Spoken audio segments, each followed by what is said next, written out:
Hey, welcome back to the Yes to Kindness show. My name is Tammy Joy Lane. I'm founder of Yes to Kindness. I am an Iraq veteran, suicide attempt survivor. I also got to do a TEDx talk. I turned that into a book, and now I get to be here with you. So thank you so much for being here. Today, we're going to talk about behaving in a way that is appreciable. So, have you ever felt unappreciated? You know, those tasks that are never ending and the effort to appreciation ratio is total shit. Well, I was in therapy today and I was talking about how doing laundry and dishes, I don't love it because it's so unappreciated and it never ends. And you get done and your reward is more work. And so we were talking about how at work I feel so appreciated and I like to go to work and all these other things I do. And at home, I just don't feel appreciated. And she totally called me out. And she said, well, are you behaving in a way that is appreciable? And there was just silence on the phone because I definitely realized that I can do so much better. And how I act at home and how I act about doing these tasks, I am not acting in a way that is appreciable. So even at work, there's things we do that we don't love to do, but that act of complaining about them or just really making them miserable is not acting in a way that's appreciable. And so I've just been thinking about what I can do at home, what I can do with my kids to show more appreciation. Because one way to get more of what you want is to give it. And so sometimes if you feel unappreciated or underappreciated, then you can make an effort to appreciate people around you. Sometimes we have the tendency to not say anything until we're correcting somebody. And if we could get into the habit of over appreciating and just being that person that looks for the good and sees the good, we have so much power in our words. We have so much power in the things we do. And who said it? They said people won't remember what you say or what you do, but they will remember how you make them feel. And consider that at home. When you walk in the room, do your kids run and hide? Do they cringe? Do they wait to be corrected? Do they brace for impact? I've said this before and I'll probably say it again, but I'll never forget. My kids were 3 and 4. They're Irish twins, so they're 10 months and 28 days apart. And I was getting them in the car and I was late and I was frustrated and I had that mean mom voice. And the neighbor walked by and my whole tone changed. And I just said, hi. And I will never forget. My little one looked up to me and said, Mom, how come you're so nice to everyone else and mean to us? Ah, at that point, I realized I had to make some changes. When I came home from Iraq, I treated my kids like I was a drill sergeant and they were my soldiers. And I have these high expectations and I want it done and I want it done now.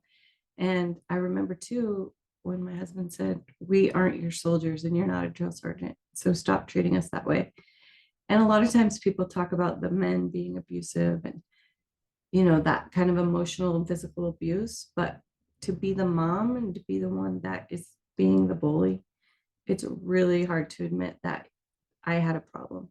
I remember I went online and I found an anger management course and I took it and I printed off my certificate and I put it right up there with all my other certificates.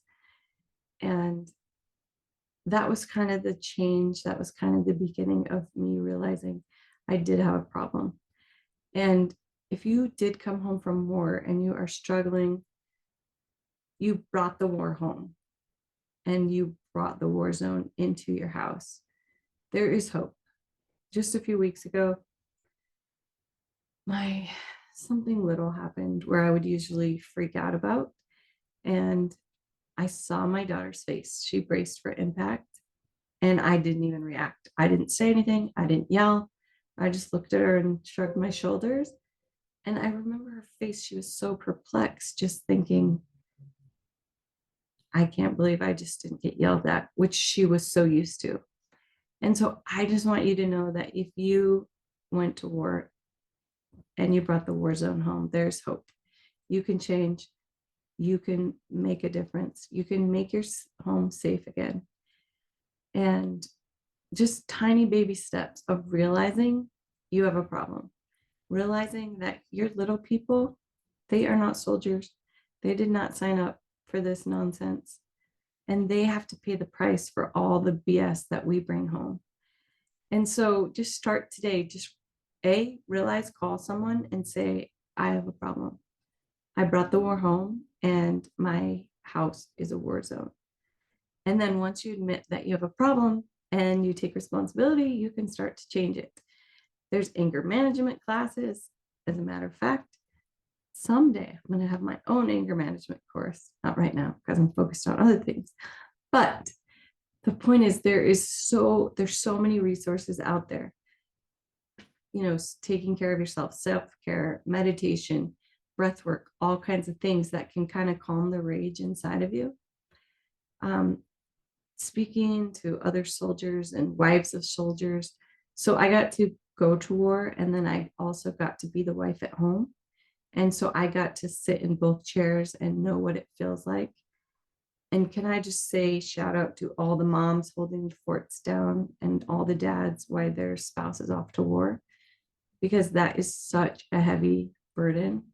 And so thank you for your service. And sometimes it's so great that the soldier gets recognized and they come home with all these medals and you kind of get forgotten. So I just want you to know that I see you and I appreciate you. And there is hope to have a war zone free house. Yeah, so just baby steps, self-care, realizing you have a problem, getting help, reaching out, going to therapy, and just taking one step one day at a time, and forgiving yourself when you do mess up. It doesn't happen overnight. It's not like there's one change and then you're never the same. We get into these habits and patterns, and it's so easy to fall back into them. And so just giving yourself the grace that you get to be human too. I truly believe that the military trained soldiers go to war. They give us the weapons, they give us the skills, but to bring us home, we have to do that for each other, because our family is not equipped with the skills and weapons and that to protect themselves. And so we have to make sure that we're not coming home and making their life harder than it already is with having to live without you. And so, yeah, the point is behave in a way that is appreciable. And if you want more appreciation, give more appreciation. Start looking for the good in every situation, and you'll be amazed at how soon you're going to start seeing the good in yourself as well. So if you would like to get a copy of my book, you can click the link below, and we would love to have you share this with your friends. We talk about mental health, kindness, appreciation, suicide, and all kinds of things like that. So thank you so much for being here.